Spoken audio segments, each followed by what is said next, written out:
Salut à toutes, salut à tous, c'est Marion, vous êtes sur Unlocked, l'émission qui décrypte les entreprises. Aujourd'hui, on accueille BAT France, un des leaders historiques de l'industrie du tabac. Et pour m'accompagner dans cette émission, je suis avec deux collaborateurs de BAT France, à commencer par Marie, directrice des ressources humaines. Bonjour Marie, ça va? Bonjour Marion, ça va et toi? Ouais, super. Ravie d'être là. Également. Et on est aussi avec Louis, qui est Senior Brand Manager. Salut Louis, ça va? Salut Marion, ça va, merci. Bon, merci beaucoup à tous les deux de participer à ce nouveau numéro de Unlocked. Et si on est ensemble aujourd'hui, c'est pour faire découvrir les coulisses de BAT France. Comment la transformation de l'industrie du tabac impacte-t-elle le modèle économique, l'organisation et les valeurs de BAT France? Comment se passe l'intégration et l'évolution de carrière des collaborateurs de l'entreprise? On en parle dans quelques instants. Mais avant, présentation de BAT France en mode express, une mission que je vais confier à Marie. Marie, tu le sais, le principe est le suivant. Il faut présenter, pitcher ton entreprise à celles et ceux qui nous regardent en 1 minute chrono. Ok, ça marche? Ça marche, Allez. On y va. Alors BAT France, c'est une société internationale dont le siège social est à Londres. On est environ 250 salariés. Donc je présente souvent BAT comme une entreprise à dimension humaine dans un groupe international. En gros, je trouve qu'on a les avantages d'une entreprise à taille moyenne, mais avec les avantages d'un grand groupe international. On y reviendra notamment pour les carrières internationales. Nous sommes donc, comme tu l'as dit, leaders dans l'industrie du tabac, mais plus précisément, nous sommes en pleine mutation et transformation, car nous commençons à arrêter le tabac conventionnel pour proposer des solutions alternatives à nos fumeurs adultes, notamment le vapotage, on y reviendra un peu plus tard, ce qui engendre beaucoup de changements chez nous, tant en termes de besoins d'emploi que de mode de fonctionnement. Bon, parfait, justement, on y vient. Marie, on va en parler, puisqu'effectivement, depuis l'apparition de ces nouveaux produits de vapotage, l'industrie donc, du tabac est en pleine transformation. Les consommateurs adoptent aussi de nouveaux besoins. Du coup, moi, je voulais savoir quels sont les impacts de cette mutation sur le modèle économique de BAT France. Je peux prendre cette question et je pourrais dire qu'en fait, nous sentons des acteurs de la transformation parce que c'est quelque chose qu'on voit tous les jours. Tous les jours, on fait des analyses, on discute et finalement, chaque étape, ça nous amène à cette transformation. Pour donner une chiffre intéressante, plus de 90% des gens travaillent aujourd'hui pour le produit des nouvelles générations. D'accord. Donc ça, c'est en France déjà. Et c'est quelque chose qui est assez intéressant parce qu'en fait, on voit que cette transformation, elle a déjà commencé, c'est pas récent. Mais ça va continuer en fait. Je pense que nous allons rentrer dans une espèce de... En fait, on est en constante transformation pour évoluer avec les besoins de nos consommateurs adultes et aussi de la société en général. Donc ça, aussi dans le sens des valeurs de BAT qu'on vit, en fait, il y a 5 valeurs, mais il y a 3 qui sont directement liées à ça, à l'esprit qu'on vit, et c'est la rapidité. En fait, en anglais, c'est fast, bold et empowered. Et vraiment, ça nous donne l'idée de ce qu'on vit à l'intérieur de BAT. En fait, une fois qu'on a une direction claire, on va rapidement et voilà. Donc, c'est ça l'esprit un peu de BAT, si je peux dire comme ça. Okay, dans l'idée de pouvoir suivre cette mutation, effectivement, donc il y a des nouvelles valeurs. Moi, je voulais savoir, si on rentre un peu plus dans les coulisses de l'entreprise, comment ces changements se traduisent en termes d'organisation et quelles sont les particularités, voilà, je dirais, chez BAT France? Alors, donc en effet, on est en train de changer nos façons de travailler. On n'est pas les seuls, bien sûr. On répond aussi aux besoins de la nouvelle génération avec l'ancienne. Donc ça, c'est un sujet sociétal dont BAT est assez soucieux. D'ailleurs, on est une entreprise très, très diverse, avec beaucoup de nationalités. On a plus de 25 nationalités. Et pour répondre plus précisément à ta question, par exemple, on a 3 jours de télétravail. On travaille beaucoup en mode projet en équipe transverse. L'esprit de collaboration est très très fort chez BAT. On confie très rapidement des projets et des missions avec un cadre bien défini aux nouveaux entrants, aux jeunes collaborateurs, avec toujours un sponsoring de quelqu'un un peu plus senior. Louise pourra illustrer, puisqu'on a des programmes pour les nouveaux entrants ou pour des gens qui sortent des études, pour expliquer comment c'est pas juste un simple stage chez BAT. Donc on a beaucoup de façons de travailler, bien sûr, comme tout le monde, en virtuel. Beaucoup de réunions, de brainstorming, des lieux appropriés. D'ailleurs, on va déménager prochainement pour répondre aussi à cette mutation. On va être dans des locaux très modernes, avec beaucoup d'espace pour pousser au design thinking, à la stratégie, avoir du temps de réfléchir et de rester compétiteur. Design thinking, pardon, ça veut dire quoi? C'est la façon de penser, de répondre aux problématiques du consommateur, des mutations. C'est une façon un peu de raisonner. Quelle est la problématique du consommateur ou du client, hein, du customer. Moi, ça peut être le client interne, l'expérience du salarié. D'accord. Mais pour lui, ça va être plutôt s'intéresser à ce qui se passe à l'extérieur. Et c'est de répondre très rapidement en mode agile aux questions ou aux problématiques qu'on peut rencontrer. Louis l'a dit, on sait prendre des décisions et prendre le temps et planifier, donc il y a la partie stratégique, mais une entreprise qui va vite, assez dynamique. Donc les personnes qui aimeraient nous rejoindre, c'est plutôt dynamique, on passe d'un projet à un autre, d'une tâche à une autre. D'accord. Et en termes de management, ça se passe comment? En termes de management, en fait, nous savons, il y a chaque département qui a ses senior managers, après les managers, et après nous avons aussi des exécutifs qui, en fait, entre tous, on mène les projets. Et en fait, une façon de travailler aujourd'hui et qui est approuvée assez efficiente, c'est qu'on fait du project boards. Donc, il y a, en fait, pour un projet qui est d'une certaine façon stratégique, c'est le brand executive, dans mon cas, qui va prendre le lead. Et en fait, il va prendre tout le project management de ces sujets. Il va voir ses interlocuteurs. Il va mettre en place des calls avec le senior management aussi. Donc, ça donne un peu de l'expérience parce qu'en fait, ce n'est pas tous les jours qu'on discute avec des gens qui sont aussi seniors dans ces postes. D'accord. Mais dans ce type de situation, on parle beaucoup avec notre président général. Et ce sont vraiment des gens qui ont très peu dans l'entreprise. Donc ça peut arriver, c'est juste la personne doit être assez organisée et avoir ce type de leadership pour vraiment faire réussir le produit, le projet. Donc finalement, c'est un peu cet esprit en termes de management. Et même quand on est jeune collaborateur, du coup, Marie, je t'ai coupé, on a l'occasion du coup effectivement, il y a cette idée de hiérarchie un peu plate en fait, c'est ça? C'est ça, on pousse à l'entrepreneuriat, on a le droit à l'erreur. On pense qu'on apprend plus de nos erreurs. Et en effet, donc, on va créer un team projet, une équipe projet, où tout le monde a sa place et on encourage les jeunes et les moins jeunes à travailler ensemble. Alors Louis, on rappelle que tu es Senior Brand Manager donc chez BAT France. Est-ce que tu pourrais nous expliquer quelles sont tes missions et nous dire tout simplement comment tu travailles dans ton équipe pour que ça soit un petit peu plus concret pour ceux qui nous regardent? Oui. Donc, il y a différents types de missions. D'abord, on commence avec une analyse de marché. Donc, ce sont des choses qu'on fait tous les jours. Il faut être au courant des tendances qui se passent en général avec le produit. Et après, on révise notre portfolio. Il y a aussi de nouveaux lancements de produits. Donc, avec ça, pour ce type de projet, on travaille beaucoup avec notre siège à Londres. Et donc, en fait, on fait partie de l'area qui c'est le nord-ouest de l'Europe, avec le Nordique. Donc, c'est très intéressant parce qu'en fait, il y a beaucoup de projets. Donc, pardon, souvent je te coupe du coup, c'est une stratégie à la base, je dirais, internationale qui est ensuite déclinée en fonction des spécificités des pays, et là de la France en l'occurrence, c'est ça? Exactement. Donc, c'est la stratégie globale qui après c'est localisé. Donc on échange avec notre area, ils nous donnent les projets à venir et on voit vraiment s'il y a un espace pour le marché français. Et après, en fonction de ça, on fait l'analyse des volumes, etc. Et éventuellement, il va venir aussi les plans de communication qui soient adaptés à la régulation française. Donc à ce moment-là, on va discuter beaucoup avec l'area, mais aussi avec notre équipe légale.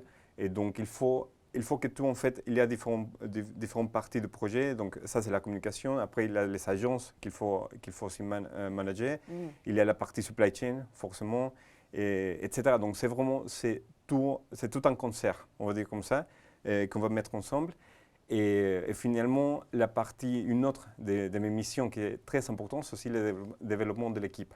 Parce que forcément, pas tout le monde veut rester dans le même poste toute la vie. Donc, il faut créer cette talent pipeline dans l'équipe, partager. Nous avons aussi cette idée que tout le monde soit capable de faire n'importe quel projet.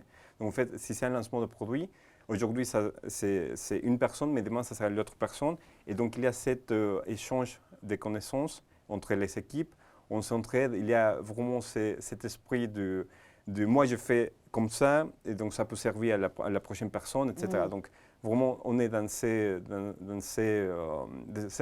façon de travailler. Ok, alors toi tu parles, Louise, de feedback vraiment au sein de tes équipes. Moi j'aimerais savoir comment ça se passe en termes de communication de façon plus générale dans l'entreprise. Marie, voilà, est-ce que tu pourrais nous dire comment on partage l'info chez BAT France? Alors, on a plusieurs forums de communication, d'expression ou de partage d'informations. On a déjà tous les vendredis un petit déjeuner qui jusque-là était virtuel, où on prend l'actualité de tous les services. Quelle est l'actualité du moment? Ça peut être chez moi le télétravail, ça peut être la sortie du Covid, mais ça peut être en effet, récemment on a eu un salon professionnel, on a indiqué ce qu'on faisait comme activité, comme événement, parce que c'est une entreprise qui fait aussi beaucoup d'événements. On ne peut pas tout dire sur ce sujet-là, mais on célèbre beaucoup et on fait beaucoup de choses. Donc c'est toujours très intéressant, très dynamique et on célèbre beaucoup de choses. Donc il y a le petit déjeuner, on a le business briefing à peu près toutes les 3 semaines, où là on dit où on en est sur nos parts de marché, où on en est dans l'objectif. C'est beaucoup la partie trade et activation, donc la partie marketing et sales. D'accord. Mais on a aussi des interventions autres. Par exemple, le déménagement est un sujet important pour nos collaborateurs parce qu'ils ont contribué au design de ce qu'ils aimeraient avoir comme espace de travail. On a régulièrement des communications écrites. Et puis, on fait beaucoup de célébrations. Là, on va fêter Noël ensemble, on va inaugurer de nouveaux buildings. Il y a des réunions sur le terrain, des séminaires, une convention nationale. Beaucoup de forums qui sont toujours co-construits avec les collaborateurs et où il y a des intervenants. Ce n'est pas que le comité de direction qui prend la parole dans ces forums. D'accord, on peut être à l'initiative de ces événements. Tout à fait. D'accord, ok. Et si je peux ajouter, aussi dans l'équipe, par exemple, nous avons mis en place avec le confinement ce qu'on appelle le bon week-end call. Donc en fait, c'est tout le Comment tu dis, pardon? le bon week-end, Ouais. pour souhaiter un bon week-end Ok. aux gens. Donc en fait, c'est toute l'équipe d'activation, de marketing. Donc en fait, nous, c'est le vendredi à 16h30, quelque chose comme ça. Donc finalement, on partage des choses dehors le business. Donc on discute, ah oui, moi je vais faire ça le week-end. Quelqu'un est allé Rome, qu'est-ce qu'il a comme adresse, etc. Donc des choses qui sont hyper intéressantes dans ce sens-là. Ça nous aide à aussi faire des liens entre tout le monde. Les uns avec les autres, ouais. Et voilà, donc ça c'est très important aussi pour nous, pour maintenir l'essence d'équipe. Alors, et c'est d'autant plus important, je pense, quand on est jeune et qu'on arrive dans une grande entreprise comme BAT France. Et justement, j'aimerais qu'on fasse un focus sur votre process d'onboarding. Marie, quelles actions vous mettez ou vous allez mettre en place dans le futur pour que l'onboarding se passe au mieux? Alors justement, on a retravaillé récemment sur le onboarding suite au feedback des collaborateurs et de l'expérience salariée dont je te parlais.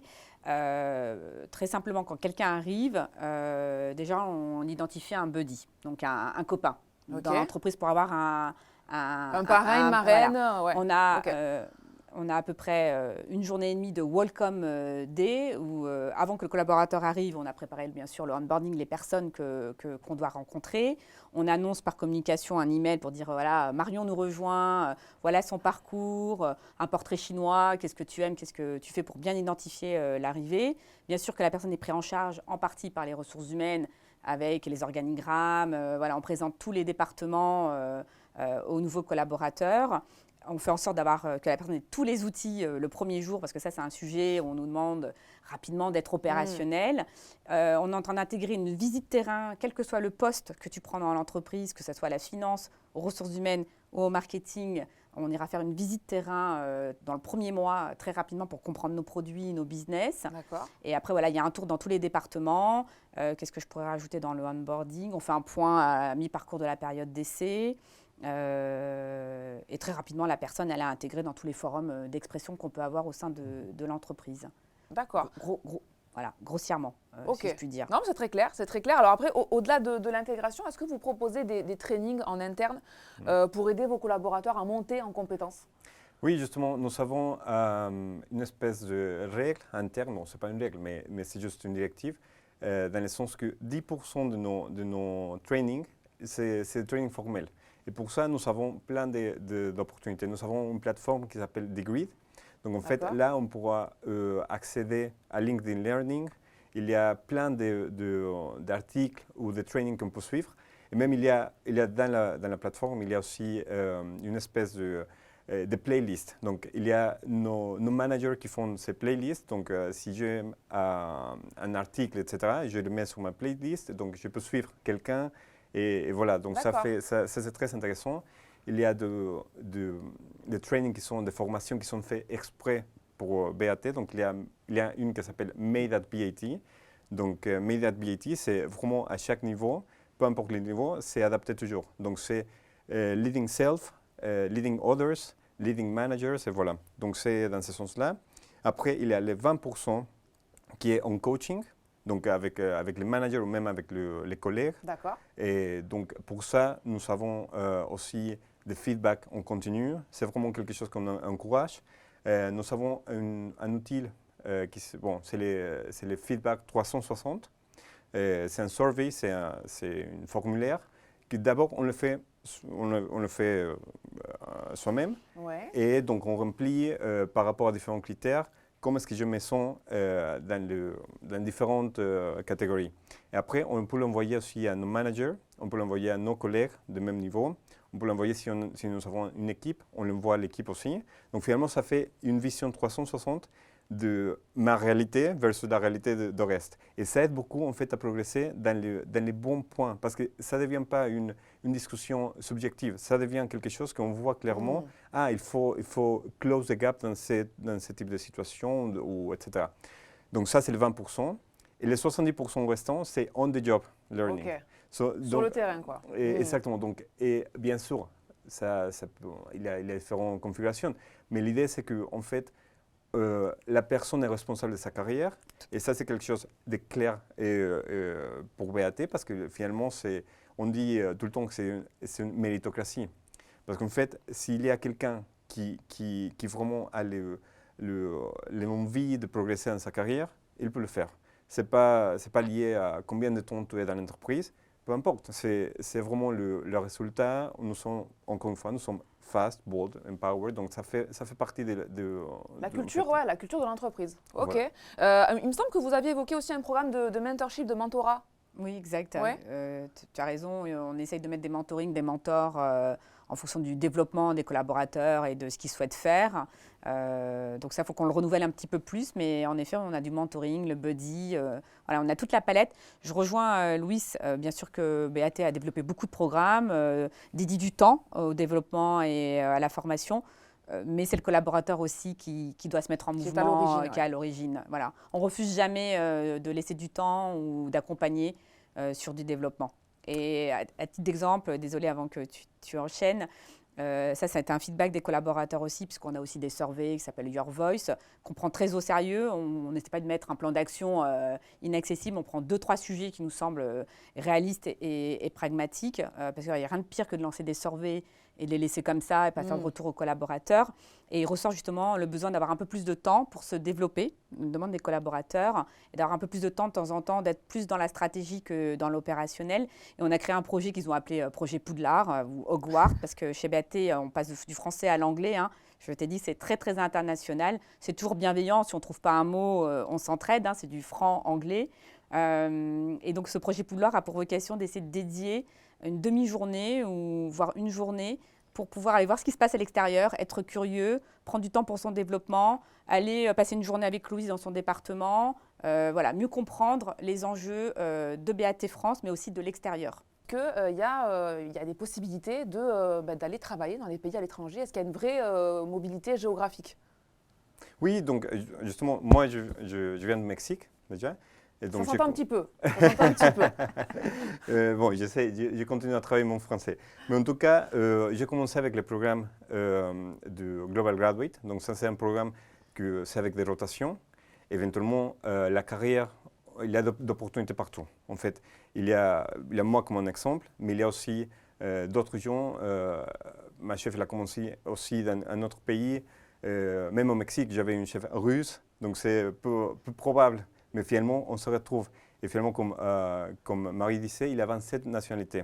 Ouais. Donc, c'est quelque chose que, éventuellement, même si aujourd'hui, il n'y a pas une possibilité de progresser en France, il y a aussi les autres pays. Donc déjà, on commence avec l'AREA, et après, si la personne veut partir vraiment jusqu'en Australie, il y aura aussi potentiellement des postes ouverts en Australie. C'est possible. Bon, ça c'est plutôt chouette. Je pense que ça va plaire aux jeunes qui nous regardent. Alors au-delà de la vie professionnelle, de la gestion de son plan de carrière, qu'est-ce que vous faites pour favoriser l'épanouissement personnel de vos collaborateurs et pour aller un petit peu plus loin, quelles sont vraiment les forces, je dirais, de l'entreprise BAT France au niveau un peu plus humain? Alors, moi, je la qualifie, c'est une entreprise où, je crois que je te l'ai dit, on est sérieux sans se prendre au sérieux. Donc, je pense que c'est quelque chose qui nous correspond bien. On a mis en place jusqu'à 3 jours de télétravail. Les salariés ont, je crois, entre 1, 2 ou 3 jours de télétravail. Aujourd'hui, on est passé à cœur de défense, donc très spontanément, les gens vont prendre des verres après, entre eux, après leur journée de travail. On a des programmes qu'on est en train de développer autour du bien-être, de la santé. Et là où on va déménager dans nos nouveaux buildings en décembre, on a une salle de fitness, on a un barista. Voilà, l'environnement du travail est vraiment agréable et important pour les collaborateurs de BAT. On est dynamique, on est quand même une société de service. Donc c'est important si on se compare aux autres entreprises. Et puis c'est la demande de la nouvelle génération de pouvoir venir, partir plus tôt, arriver plus tard, prendre du temps, faire une pause déjeuner ou pas. Voilà, il y a un cadre avec une flexibilité. Tu confirmes, Louis? Oui, tout à fait. En fait, on le voit avec l'équipe. Cette semaine, justement, il y avait une personne qui il y a 2 ou 3 anniversaires qui sont dans 2 semaines. Donc, on a fait juste comme ça un plan. Bon, on a demandé les disponibilités, etc. Mais ce sont des choses comme ça qu'en fait, je pense aussi le fait qu'il y a autant de nationalités, ça crée un sens d'équipe assez intéressante. Parce qu'en fait, il y a un mélange de culture, il y a un mélange de façon de voir les choses en général. Et à un moment donné, on avait fait, avant le confinement, on avait aussi de international picnics. Donc en fait, l'idée, c'était très simple. Pendant le déjeuner, on disait, OK, demain, c'est au Brésil. Quelqu'un, il avait quelques Brésiliens, donc ils présentaient leur pays déjà. Donc, c'est quoi la population, c'est la géographie, etc. Et des plats typiques, etc. Donc, si elle avait quelqu'un qui voulait aller au Brésil, forcément, on posait des questions, etc. Donc, ça nous aide à nous reconnaître, à nous connaître mieux entre nous-mêmes. Et forcément, ça aussi, c'est les côtés un peu pour décompresser. Informel, pour décompresser, tisser des liens aussi entre tous les collaborateurs, les collaboratrices. Écoutez, merci beaucoup pour ce partage d'expérience et toutes ces informations précieuses qui, je suis sûre, permettront aux jeunes talents de trouver leur voie. Et justement, peut-être seront-ils convaincus et auront envie de postuler chez BAT France. Est-ce que vous recrutez en ce moment ? Alors, on recrute toujours, parce que c'est assez dynamique, il y a de la mobilité et de la promotion. Donc, on recrute très régulièrement sur le terrain des chefs de secteur ou des directeurs de région. On recrute très souvent au marketing, parce qu'en effet, ils s'en vont en Angleterre ou dans les autres pays. C'est une population plus mobile, le côté marketing. Donc, ça va du brand manager, on a beaucoup du trade, beaucoup de postes. Et finance et ressources. C'est stage CDI Il y a tout. Alors, stagiaire très régulièrement, avec un vrai stage, avec un contenu. Louise parlait du Global Graduate Programme. Donc ça, c'est des personnes qui sortent des études et qui tournent pendant 2 ans sur différents postes et qui après ont une carrière plutôt, en général, ça marche plutôt bien chez BAT, ce programme. Et des CDI à peu près sur toutes les fonctions. On a des nouveaux métiers qui ont émergé, comme les key account managers, avec nos nouveaux canaux de distribution sur nos nouveaux produits. Donc ça bouge tout le temps et beaucoup lié à cette mobilité et cette promotion. Donc rendez-vous sur le site carrière, c'est ça, si on veut tenter sa chance, c'est BAT France. Écoutez, merci beaucoup encore une fois à tous les deux d'avoir participé à cette émission, d'avoir répondu avec enthousiasme à toutes ces questions. Vous avez passé un bon moment? Super, oui, merci. Génial. Bon, parfait. Merci également à toutes celles et ceux qui nous ont suivis aujourd'hui et on se retrouve très vite sur Job Teaser pour de nouveaux épisodes Unlocked. À bientôt.